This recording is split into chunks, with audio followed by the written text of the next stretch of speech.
Hey y'all, welcome back. Do this. Uh, in October of 2025, we lost one of the greatest artists in the history of Black American music, D'Angelo. And although he's been here before, what year were you here with us? In 2023, we had the pleasure of having Isaiah Sharkey here, and we're so happy to have him back. It's like incredible to have him and Julian here. Last year we had Eric Gales. It's been a good year for guitar, good couple of years for guitar at GroundUP Festival. But in light of D'Angelo's passing, we thought it would be a nice idea to get some insights from Isaiah, who worked as closely with him as anybody else over the last 15 years of his career. And who better to provoke the answers than one of the greatest singers in the world, Mr. Bilal, ladies and gentlemen. So, have fun. I know I will. Cool. How y'all doing? Absolutely. How you doing? How you doing, Sharkey? Good, man. How are you today? Listen, I'm gonna be answering the question. I'm gonna be asking the question, Sharkey. So All right. Fine. I'm doing well. Great. If you're asking. Yeah, I was.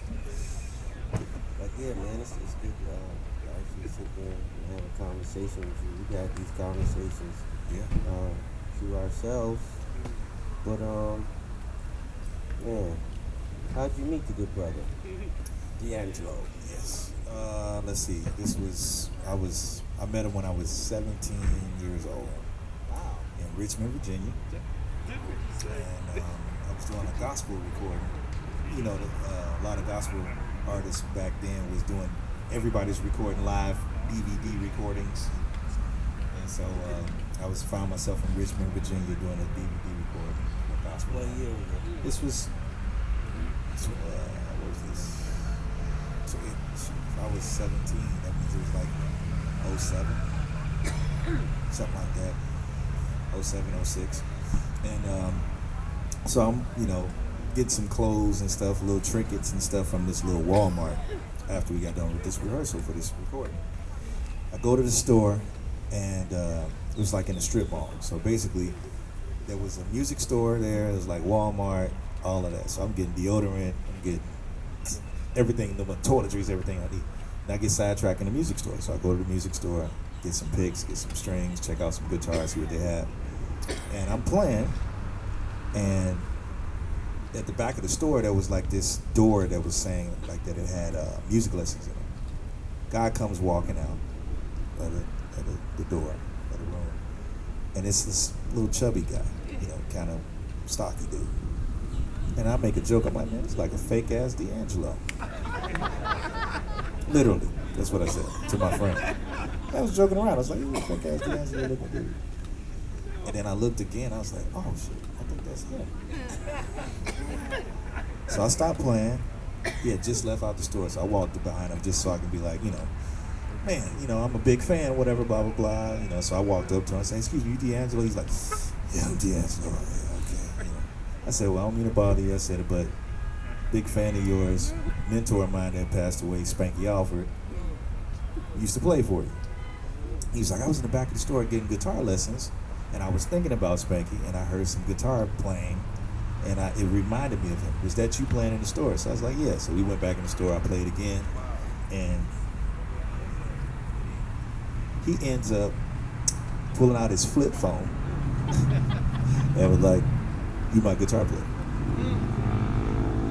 And that's what happened. Met him just like that. It's like a week, yeah. So That's crazy. and then the funny part was, so I did the session like the following day, left.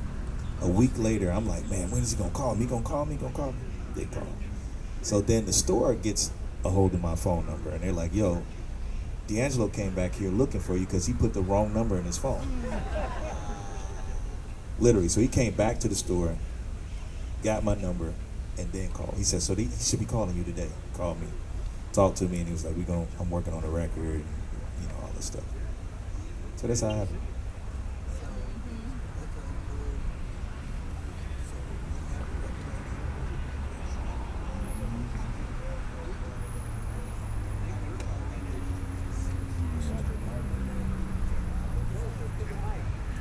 What was the first, like, okay, can you hear me? Yeah. So what, so Turn Bilal up. after that happened, like, you know, talk to me about, the first musical encounter, like after y'all met, tell me about, him on the acts. Was it at rehearsal or was it at the studio? You just went straight to the studio. It was, so we talked for months just about music first. And talking about records, different stuff we like. We both like all the same stuff. It was hip hop stuff, jazz, quartet, gospel quartet music, funk, all of the other stuff, right? And so then he's like, man, I got a quartet group, a gospel quartet group called the Soul Disciples back here in Richmond. We got a concert on a Sunday. Can you come up here and play?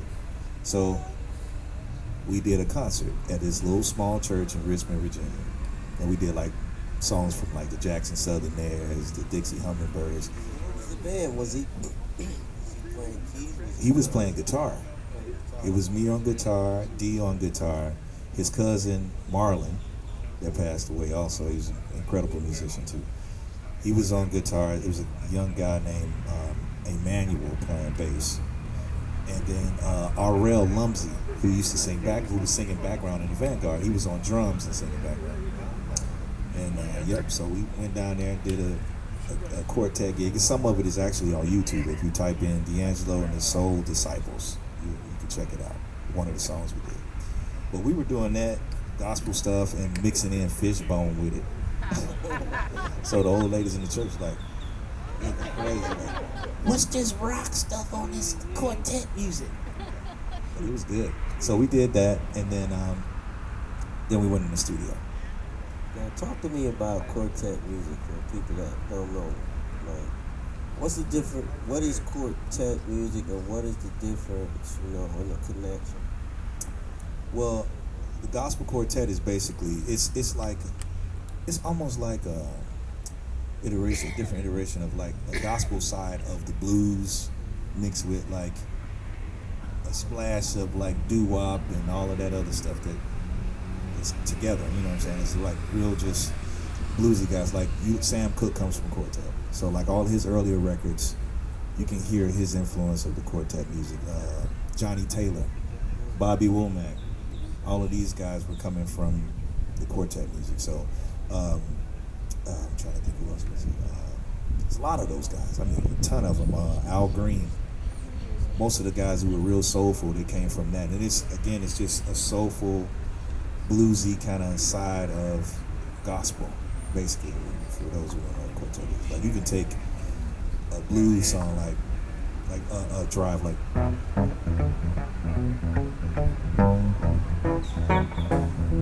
right, gospel quartet, they would just speed it up. It's like rock and roll, blues, all of that, It's just the gospel side of the soul and the blues, that's all of it. That's awesome. Yeah. Like I heard you, speak about Spanky. And I remember Spanky was in what was the band? Blind Boys Alabama. Yeah. And Mighty Clouds of Joy. Mighty Clouds of Joe Joy. LeGun from the Bay Area. That's right.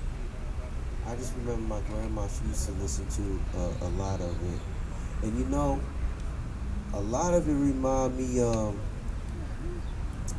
hip hop just by the way the vocals would be. It's almost like what Elvis Jack from The Preacher. This Exactly. Yeah, real rhythmic. Exactly. Yeah. Rhythmic and soulful. And a lot of vamps. They would call it a drive. In quartet music, they call it a drive. But it's just a vamp. So it's all, you could say that was James Brown came out of that too. Would you say that? I would say James Brown was influenced by that, I'm sure. All of them was, living around the same time and influenced by all the same stuff. So, you had your Ray Charles, all of those guys was listening to that stuff. Like I said, Bobby Womack he started with like the Valentinos. You know, Gospel Valentinos. You can check them out. But yeah, they was all listening to the same shit. It's crazy how the blues just is the lifeline. There's so many branches and genres of music. You can break it down to that, and just all of the different. How the blues has so many different genres in itself. Yep. It's crazy. Yeah, and it's you find the blues in every. You have to find the blues in every genre because, like you said, it's the DNA. From jazz to the soul again to rock, like all the stuff that Jimi Hendrix was playing, that was blues, really, with overdrive on it, basically. You know, I mean, yeah, you can hear it in the rock and roll, you can hear it in I mean, just everything, doo-wop, everything. So tell me, so after that gig, y'all wandered up in did you get up to Electric Lady, or was he doing recording in Virginia? How'd that work out? The first recording we did was in New York at MSR Studios. And of course he had Russell Ivado as an engineer. Ben Kane was like studying under him at the time. And he had kind of had some stuff already recorded. And went to the studio. The first thing I did was listen to it's a song called Ain't That Easy. That song, yeah. And that came on, and he was like, you know, just vibe with it, just vibe with it. So I was like, okay, cool, let's listen to it. And I was messing around with the track, and he recorded it, and that ended up being the first guitar part on the song. So he was like, I'm cool with what you did. Now just punch in right here. Rule, record everything. Record everything. And he kept it. And I was like, no, man. Just, like, can you give me one more chance? Like, let me play it. Let me play it again. I've heard it now. He's like, nah, man. We gonna take that, keep that. I'm gonna play over that. So I had to figure out a part to play with myself of me guessing what the hell was going on the track. He didn't even let you listen back. No. So all the sure parts was the main thing, which was.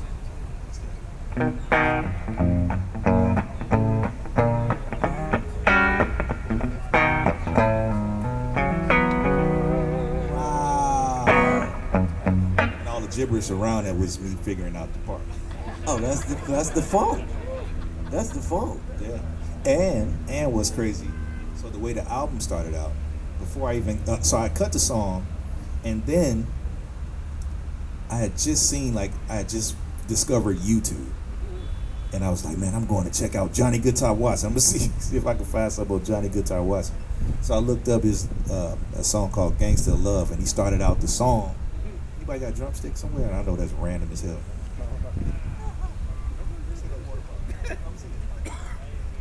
So, I had seen Johnny Guitar Watson take a drumstick to start the song Gangsta Love, and he was acting like he was like, it was a siren or something that was chasing him or whatever, to start out the song. And I was like, damn, that's cool as hell. So then I was like, okay, so I did this.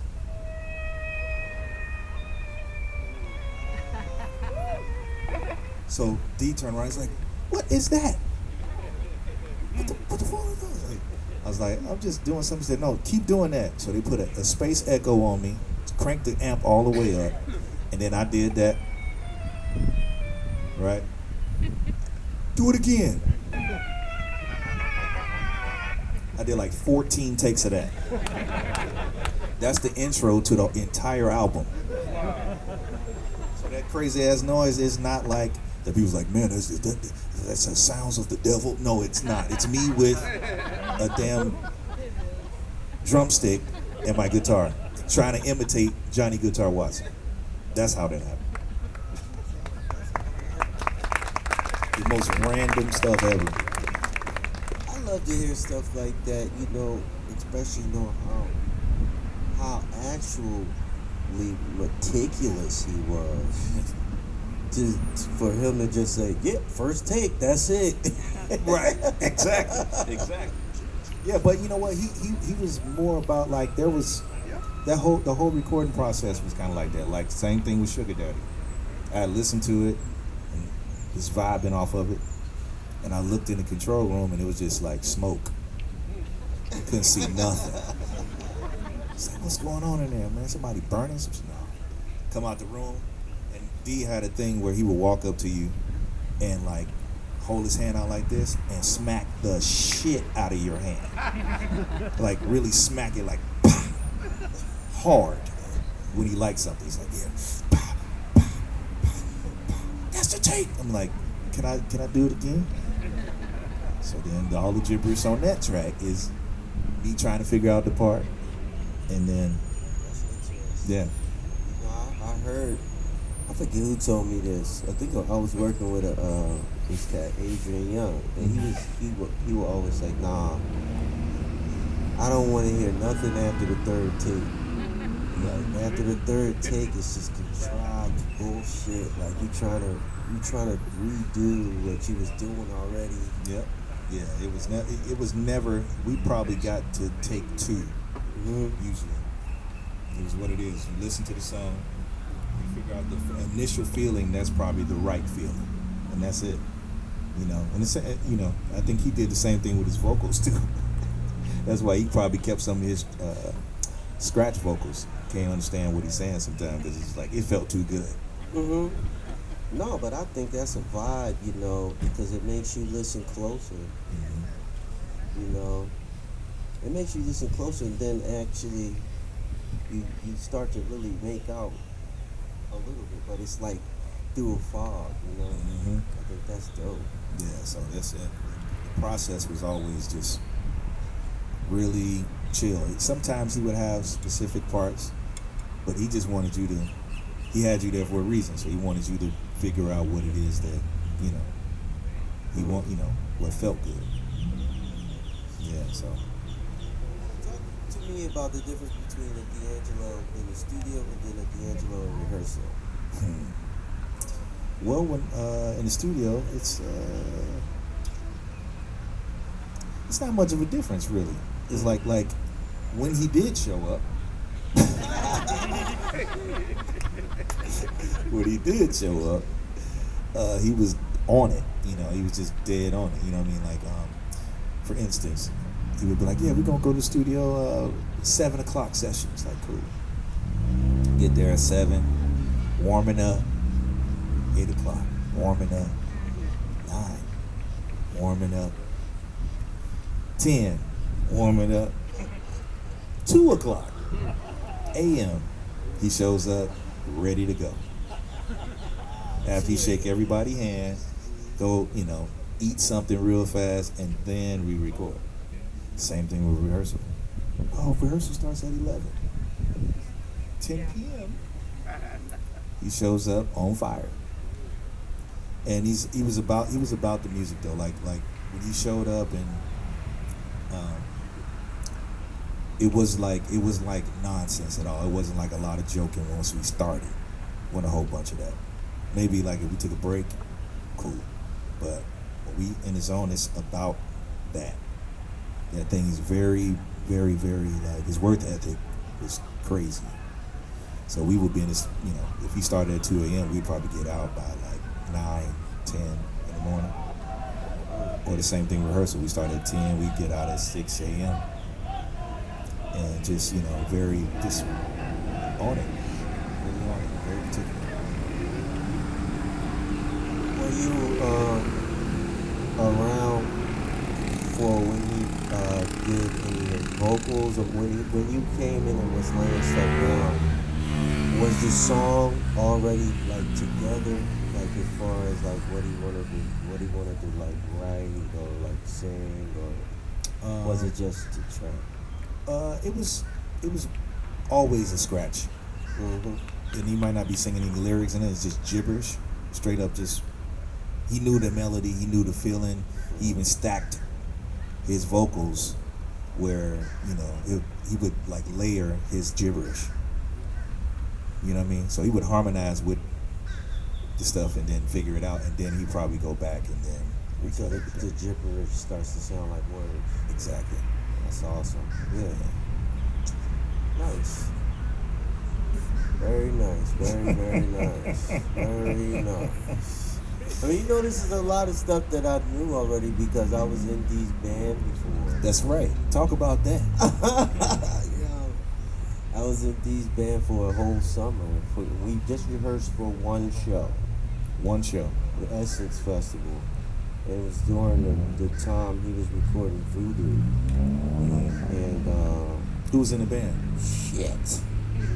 Spanky. Mm-hmm. My boy Chuck Treese on guitar. Amir on drums.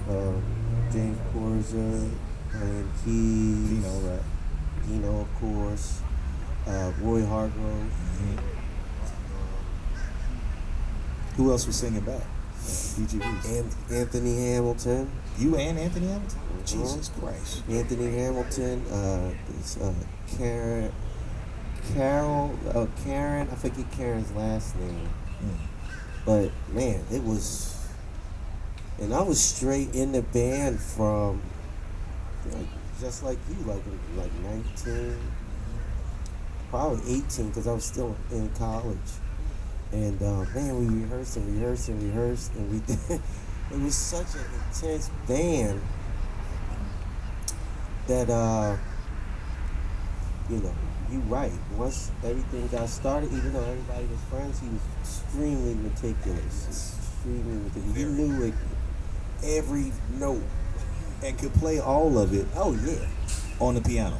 Oh yeah. Like he would get on roads and know how to play the bass line. His the his guitar left hand part was disgusting. is insane. Like That's from playing the organ. yeah, exactly. And having to hold the service down with just him and the drummer. But yeah, his left hand, he would play all the bass notes, and then he would have the guitar part somewhere in there, and then the keyboard part, and singing all the parts all at the same time. Like just insane. Octopus Man. Yep, literally. So it was, yeah. So he gave piano players hell. Oh yeah, and he it was so killing because he had like a book bag of sounds. Yeah, on them floppy disks. He had a whole, literally, book bag, like he said, of floppy disks for his ASR10. I remember James would be like, "How did you get this sound?" He'd be like,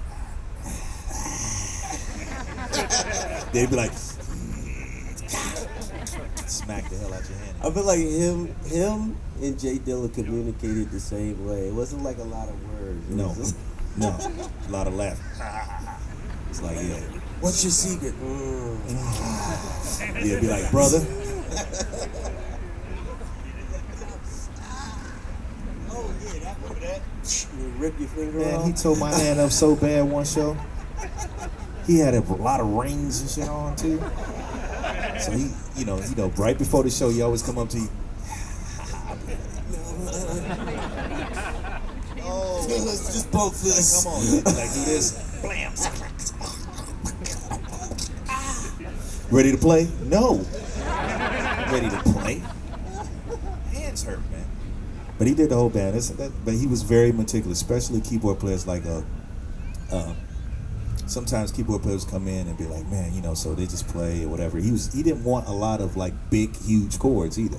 He thought his motto was like he thought like a guitar player and a bass player. I can hear that. Everything was like guitar, right hand, left hand, and bass.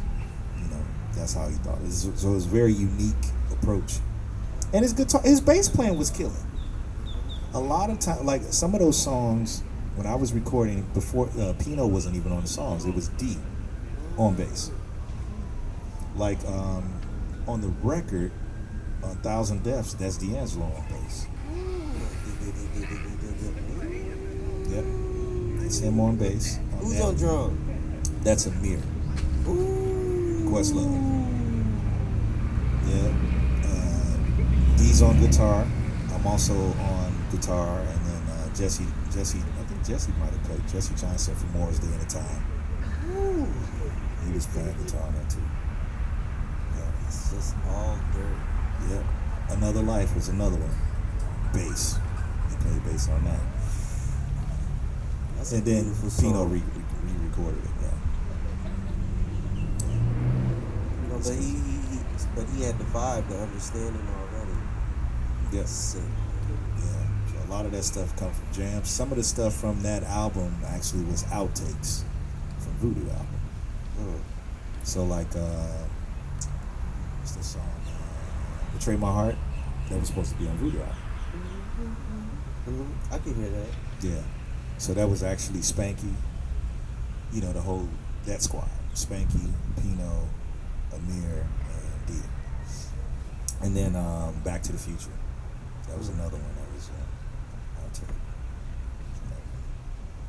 So the outtakes pretty much like just inspired the new stuff.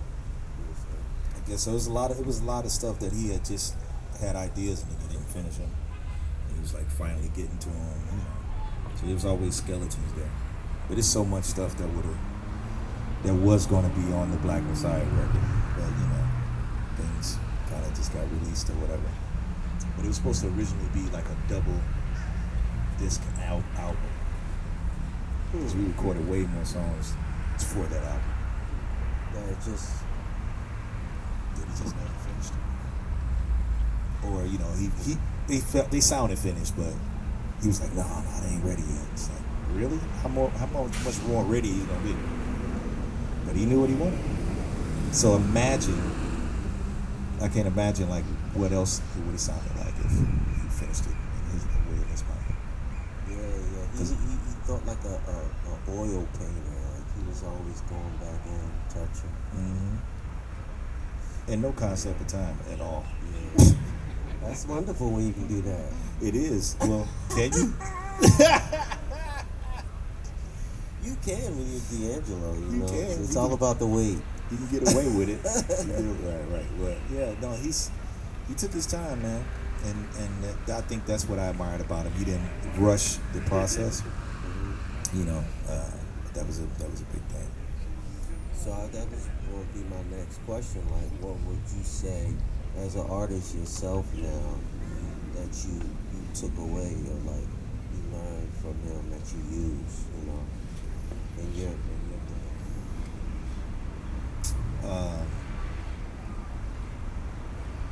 Learning how to deal with space in music, you know, and being very intentional about whatever you're gonna play. Like, don't skate around and play it, you know, because that's the stuff that gets buried when you playing at something. Play the music, you know. And it helped me. He helped me with like just arrangement, like the relationship between the bass and the guitar and the drums, and you know how to orchestrate things, you know, better, you know, and taking my time and not rushing it, and being true at the same time to what it is of that whatever that initial feeling is. Try not to lose that. Keep that in there some kind of way, you know. Even after you start producing and start, you know, trying to fix things up, you know, if you lose that essence, then it's like meaningless. So that's what I kind of from him. And, you know, just listening to, like, he would do stuff like listen to a whole bunch of stuff before he would even cut. Listen to a lot of records. Yeah, just vibing out. Listen to a lot of stuff. And, you know, stuff I hadn't even heard of. It's like, man, what is this? And then he'd go in, and then that will be his way of kind of like motivating you to be in that vein. You want to be in that kind of space. You know? Interesting brother there. That's really awesome to take away. And just to be in that environment and learn from him. And just, you know, soak up that game like that. What did you get from him when you what did you take away from him when you worked with him? A lot of the stuff I got from the same thing, you know, like arrangement and space. And just dirt, you know. Not really he had a really good way of singing, but not really singing, you know. Or a singer that sang like he couldn't sing, you know. Right. Just natural, like talking. Yeah. It wasn't about over singing and like being so so on the beat, in it, you know, trying to vocalize and be the singer, like Right. you know, it was about the dirt, and just the grit of it all, and the feeling. It was more feeling first instead of the plastic beauty around it. You know, it's like a real like a blues singer. You know? He loved Ray Charles. Loved Ray Charles. To him, he was like Ray Charles is like James Brown. All of those people came, you know, Otis Redding. All of them came after him. They come from the line of that Ray Charles thing, the funk. Comes from that. That was his thing. One of my favorite singers is George Clinton. George Clinton is the same way. Like George can fucking really sing. Yeah. But he sings like he don't give a shit. Like Right. that was the main takeaway. Like, Yeah. I don't give a fuck. No, he didn't care. But that's what made people connect with it because, like, I mean, how many great singers in the world? I mean, there's a lot of great singers in the world, but the average person wants to sing with you. Right, they want to feel it. You know, They so understand that. if you're doing some impossible shit, they're gonna be like, you had that. They want to sing with you when they driving down the street, picking up their kids from work, whatever. So it's like that in itself is an art, you know, art form, you know. And he truly knew how to connect an emotion to you, to where a lot of times it didn't really matter what he was saying. He really knew how to convey emotion, make you feel what he was feeling, you know? Exactly. Yeah, the fact that people could start crying and acting like they're in church on the lyrics of how does it feel. I mean, if you know what the lyrics, then you know what the song is talking about. I don't have to go through that. But it didn't matter what he was talking about. It did, but it didn't matter. Like you said, the words, it was how he delivered it and the spirit that he had with it, you know. You be seeing people just fall out on the floor as if they caught the Holy Ghost or something, Holy Spirit, you know. But it's that. It is that, you know. So it's definitely like one of a kind when it comes down to that thing, you know. I really like his relationship between the sound with him and Russ. Like there was such a beautiful musical friendship, Absolutely. you know, thing that happened. Because Russ didn't get in the way of that, or he didn't mess up the original essence. And a lot of times that's what a lot of engineers do, you know. Yeah. And it was just so awesome to watch their relationship and how Russ kind of like brought out the dirt. Yeah. You know what I mean? Instead of shining shit. You Exactly. know? Right. Well, you can't shine shit because it only smear up. You know. No, but he did like for instance that Voodoo album. Brown Sugar was incredible, but for me as a kid, that album came out when I was like 10, 11 years old, and it just felt like he captured whatever was happening in that room at that time. He didn't try to do too much coloring on it. It was raw. Like you said, it was gritty. It was raw. Whatever that drum kit sounded like in that room, he caught that. He captured it. He literally put a documentation on that vibe in that room. And so that's why it just feels so natural. People still trying to get that, and it's like it's an art to that, and it's a relationship, like you said, it's a relationship that you have with the music too, and the sensitivity that Russell has, you know. Whitney is crazy, you know. Yeah. You know. So I didn't know he was ill. I didn't know he was not well. It kind of for me it was surprising.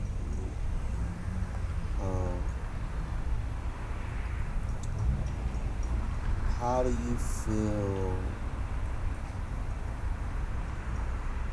like just how is it now?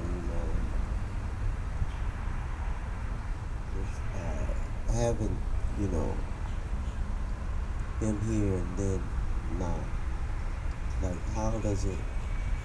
What's the what's the deeper thing that you hear when you're listening to the music now? Like, do you hear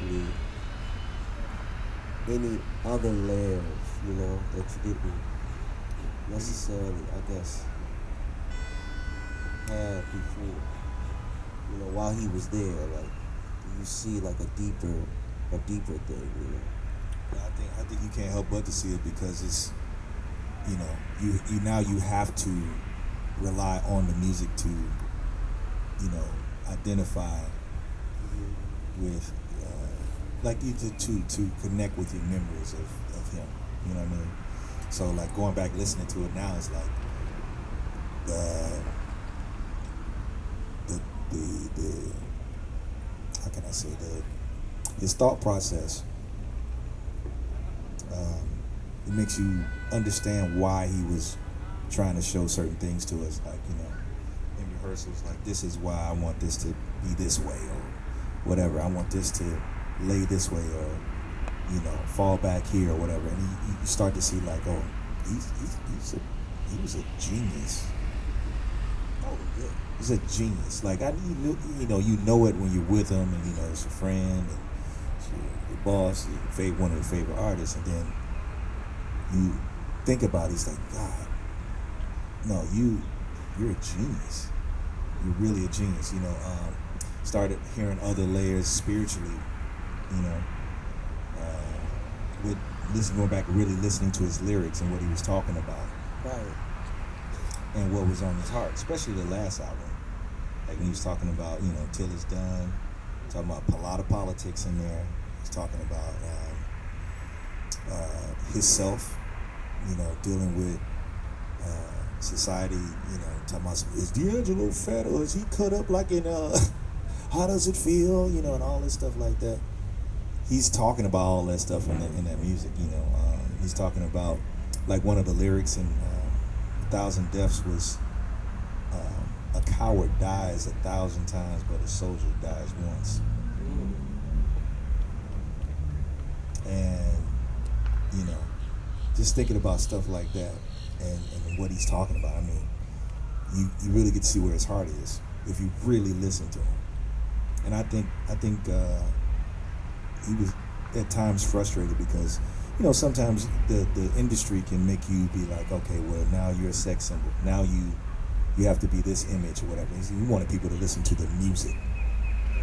You wanted people to listen to what he was having to say, even if, okay, I don't know what he's talking about. Okay, read the read the lyrics, or just really sit down and listen to him, and you'll see where he's coming from. He's talking about some real powerful stuff.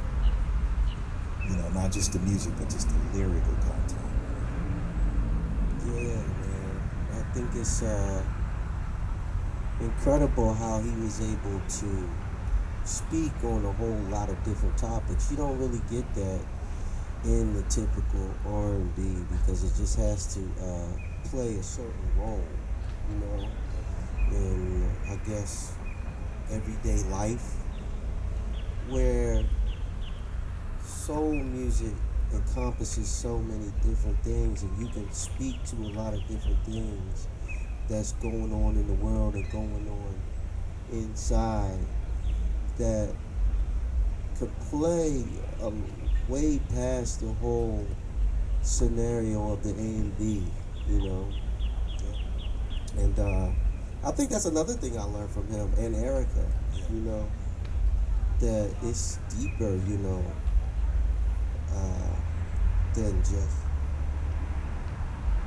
the concept of this, and that's what I always felt from soul music. What do you think about this whole thing of neo soul?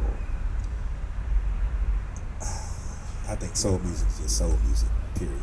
And soul, I would say this, and this is another thing that it's not necessarily something he told me, it's something that I got from him. This is another thing I got from him by working with him, listening to him. Soul music is music that's from the soul. Period. Blues music, if it's from the soul, that's soul music. Jimi Hendrix, soul music. You know what I'm saying? Doesn't have to be, oh, you playing a major 7 chord to a minor 7, you walking to the 4 to the, you know, it's not that. It's music that's felt. You know, I think it was a David Ruffin and Eddie Kendrick's interview, and he was talking about soul music, and they kind of defined it as the same thing. It's just, it doesn't matter what genre, it's all soul music. So neo soul, I understand the movement. Well, you know, Kadar's kind of started that. Kadar, yeah. And they never really embraced that. I mean, I get the movement of that particular time or whatever, you know, because you're considered to be a part of that as well, you know, and yeah, I just never looked at it. I didn't look at it any different from Al Green or a Stevie Wonder or anybody else that was incredible. I didn't look at D like that or you like that. I look at y'all that just as great, you know. It's soul music. Yeah, it's just, I look at it like life music. You know? Absolutely. I think that's the thing I get from his music too. It's everyday, blue collar emotion, hard working man, you know, and what black man experience, like, you know, he really like spoke to that, and that he felt the masculinity and the experience of what that was in America in his music, you know? Yep, what was going on, what he was dealing, like I said, day to day, what he was dealing with, from love to just walking down the street, you know, to having a lady, to, you know, I gotta get in the gym, to this, everything. What does my childhood sound like? You know, that. You know, that's how you're able to get a song like Send It On, coming from Sea of Tranquility by the Kool in the Game, you know. Do you think we could get another D'Angelo? We can get another great. Like, is society set up for that rawness still? I'm hoping for that. I can say that. I'm hoping for that. Hoping for that. I mean, you know, he's one of the, you know, he's one of the last of that. You know, the people that's still around. I mean, it's like I said, like, I'm not saying it because you're here yourself. Like, what I admire about you is the same thing I admire about D'Angelo is you're not worried about sales and in that way. You're making music. You're making feelings. You're presenting. You're giving life to people. You know what I'm saying? And I think there's always going to be a listener. There's always going to be people that are open to wanting to receive and needing to receive that, even if necessarily the industry doesn't. People will start looking for it when they don't feel a certain thing that they're getting from commercial, you know, quote unquote stuff. You know what I mean? For sure. Just as a society, you know, are we a society that can feel that deeply or understand that deeply, or do you think society might be too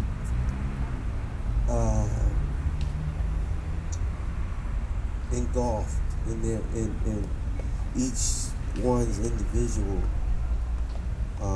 reality, you know?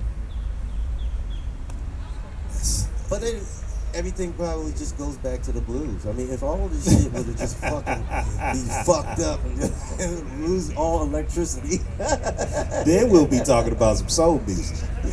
You gotta get right back to the grits. Get right back to it. Yeah, you know, lose your phone for a day. That's what the average person. Lose your phone for a day. See how devastated you are. Then you'll sing the blues. I have no life. Right. because I can't connect with the world, but I don't want to speak to anybody in person. That kind of thing. That's what we're kind of dealing with a lot of people. Not everybody, but this is a lot of society is kind of dealing with that. And I mean, we can only hope and believe that there's still some people out here that actually want to feel something. I think so. Yeah. I think so. That's why all these beautiful people are here today. Yes. Right? Y'all want to feel something. When y'all listen to Sharkey Puppy, y'all feel something. Right? So there is, to answer your question, there is hope. And there is evidence of people wanting to hear live music. I mean, the people that come up to your shows, they want to hear you sing. Right, that's the beautiful thing. Like, you know, when in a society now that we're in, where there's AI, like the AI conversation, like AI trying to like AI cannot do that live performance. It can't Do that live performance. And you know what? Here's what I'll say. I think, like anything else, it has its place, but it don't take the place of us, of the creators, the people. You know, if you put I want you to make this song talk about cats and dogs, and I want it in the key of G, and okay. And then I'm a songwriter. It's like, no. But what about the like I was talking to Simon from Hiatus, and you know we all signed this petition because they have Spotify that can literally listen to you, listen to your vibe, and then make a band based off of your vibe at the same time that you're coming out. You even have your name. Everything. I think it was I heard somebody talking about like it was a clone AI version of them on Spotify. No, yeah, Hiatus or something. That's insane. Is that shit soulful? Yeah. Like, can you tell? It's I was just like arguing with my son about this shit because he was like, "Nah, damn, I'm telling you, you listen to some stuff you listen to, and you don't even know that's AI." You can tell when it's AI. That's what I said. I'm like, I can tell the funk. Yeah. You can't trick me yet. I mean, but you know what? The stuff that's AI generated, literally, it sounds like perfect. That's the problem. So what the fuck is perfect? Excuse my language. What is perfect? It's okay. What's perfect? It's all of the stuff. Well, when I say perfect, I mean like it's all of the cliche things that it's supposed to be, quote unquote, in a pop song. It's quote unquote supposed to be sonically sounding like this. You're supposed to use this keyboard sound. The kick's supposed to sound like that. Or if it's a soul beat, then it automatically lags the guitar because it's a neo soul vibe. It's like, it's so wrong. It's so not it. You know what I mean? Or whatever. You know, that's what I mean by like You can perfect. You can hear the contrived energy in it. Oh yeah. And we talked about that. I don't think the computer can replicate the dirt though. It can. Like, you know, I think that's the beauty of singing, but singing like you can't sing. Because the computer can't do that. No. No. It's gonna literally be whatever is knows. It doesn't know. It doesn't understand nuance. Yeah.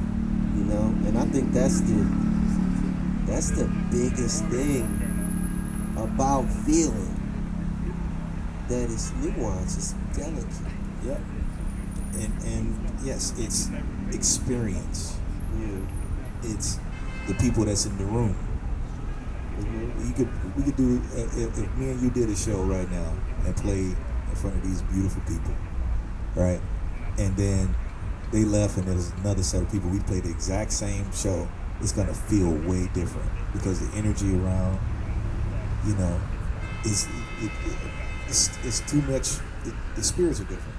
So then the experience changes, and something beautiful might happen that didn't happen in the last set. And then you flip it over again, it's going to change all over again. You know, so AI is not going to do that. No, but I do think that at a certain point, it's going to be about the live show. That's really going to be the actual proof. You know? You think so? Yeah. Because I'm an AI gen. I'm not Sharkey. Oh no! I'm actually an AI clone. Take your face off. Sharky's at the hotel. I'm Sharkey.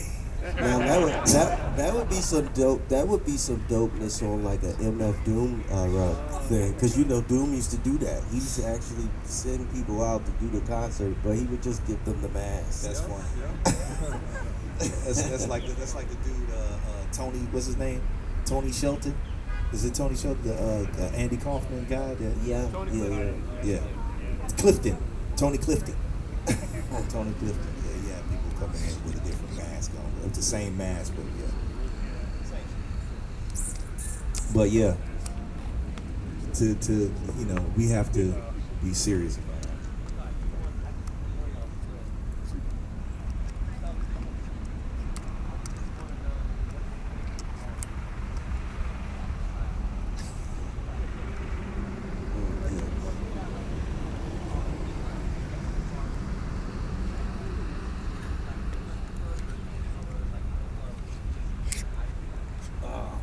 I don't know if it's a favorite part.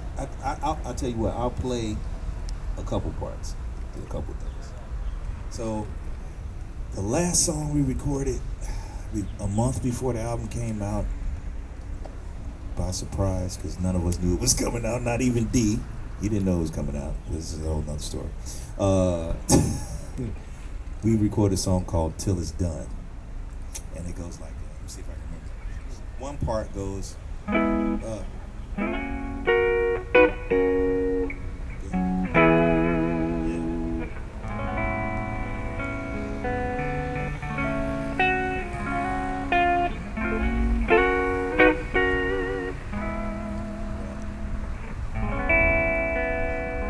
so that was the basic track, right?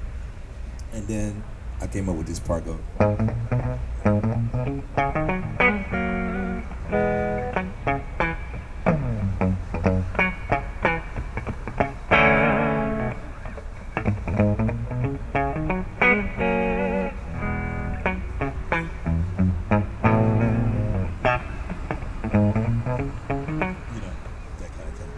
So that's one part. Let's see what else is on. What else is on that record? Puzzle too. Huh? They all fit together like a puzzle. Yeah, because different lines, man.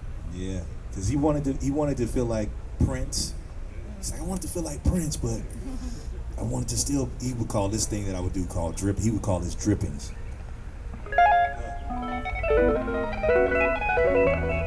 So that's how the song start out. La la la la la la la la.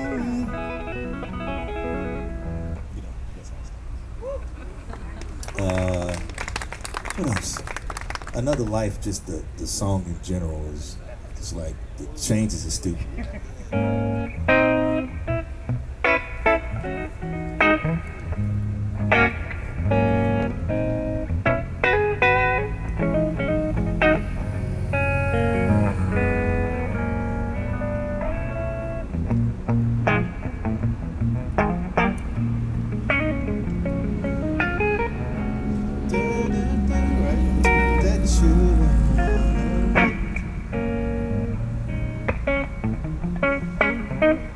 Right, and then you got the whole change.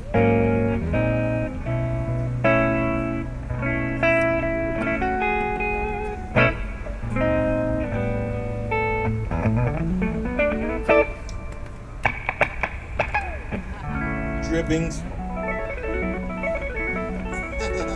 In another line.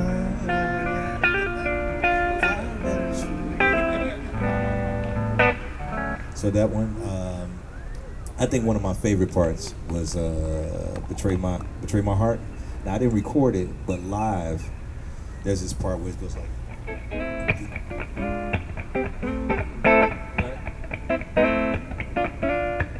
Yeah, this part.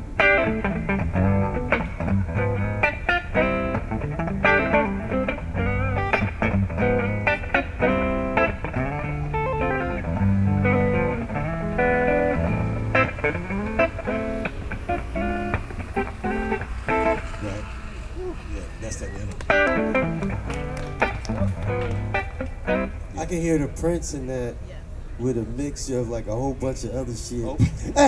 Quartet. Yeah, all of that stuff. What's the other one? What else is on that record? Well, that's it. Yes. Because I can't remember shit anymore. This is an awesome conversation, man. This was great. You're brilliant. Thank you. I think you made him not play keys on that album, though. He didn't play so much keys because No, he it was just wanted to hear sprinkles. you play. That's all it was. Well, thank you, Bilal. Yeah, you're brilliant, brother. Thank you. Bilal, y'all. Mr. Sharkey, Mr. Isaiah Sharkey. Give it up for GroundUP, Michael Lee, Sharkey.